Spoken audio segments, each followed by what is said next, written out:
Welcome to The Explainer. Right now, there is a massive, fascinating cultural shift fracturing digital entertainment as we know it. We're looking at two radically different yet culturally massive universes that are completely redefining how we consume media. On one side, we have the towering, frankly terrifying world of mascot horror, led by the absolute juggernaut Poppy Playtime. And on the other side, the completely chaotic, community-driven object show community, focusing on the volatile indie hit Level Up.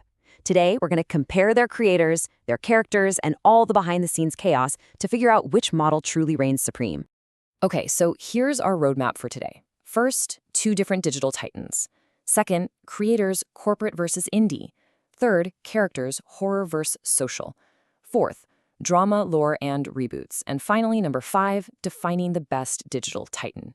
All right, diving into Section 1. Two different digital titans, exploring the fractured digital landscape. Now, what's really interesting here is how completely opposite the appeals of these two dominant genres actually are. I mean, mascot horror, championed by games like Poppy Playtime, is all about primal survival, right? You're literally dodging terrifying, oversized childhood toys in an abandoned, creepy factory.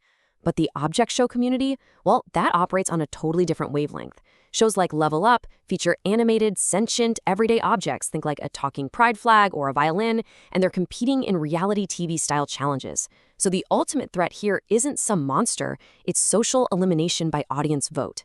As traditional TV gets sidelined by these creator-led universes, you can see they truly couldn't be more different. Moving on to Section 2, creators, corporate versus indie, two completely different business models. Behind these universes are two starkly different operations, which perfectly explains why the content feels so radically opposed. On the left, we've got Mob Entertainment, founded by brothers Zach and Seth Belanger.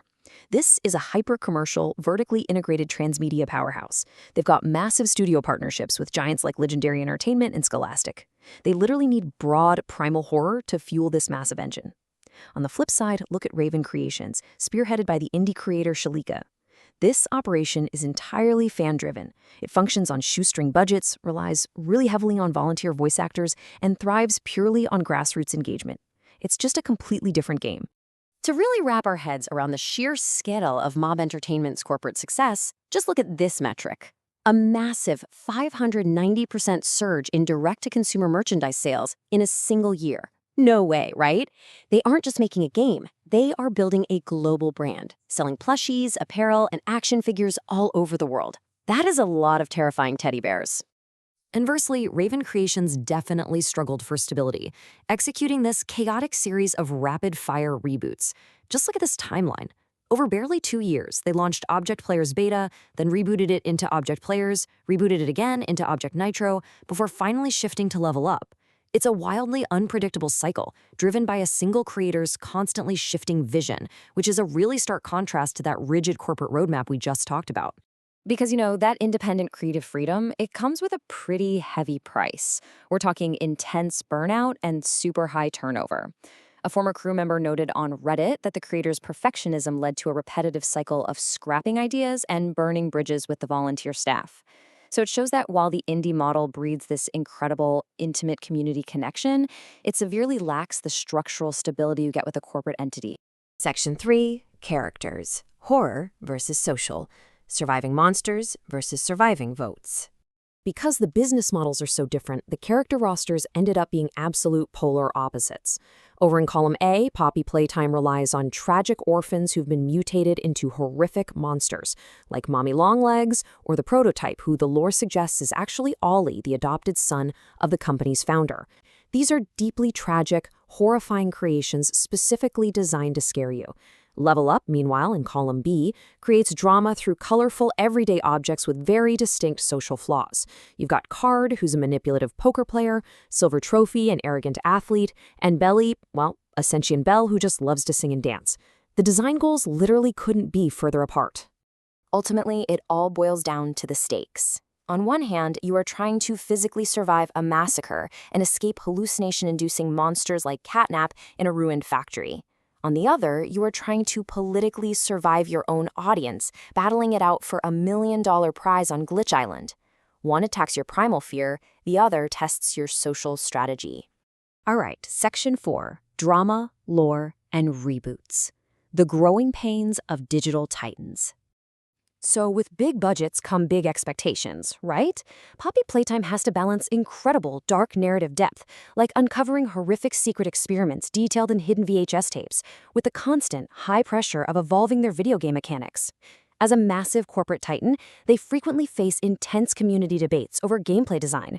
For example, fans constantly argue whether a really difficult new chase sequence actually ruins the pacing of the horror for the player.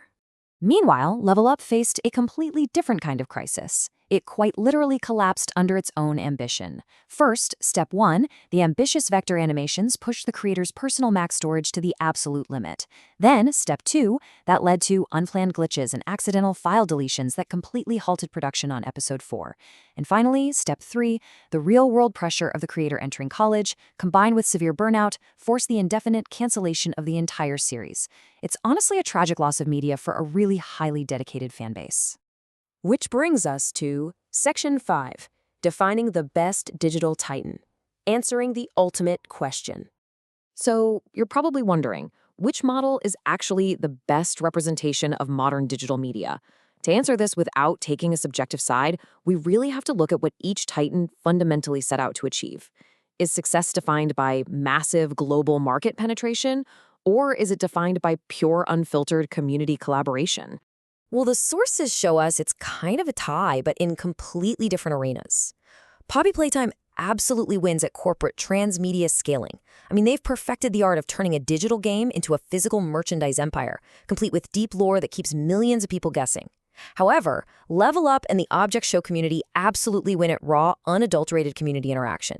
Fans champion this model as a pure form of content because the stakes are driven entirely by viewer votes, existing completely outside the traditional corporate studio system. Which brings us to our final thought. As traditional television continues to be completely sidelined by these massive digital ecosystems, where does your preference lie?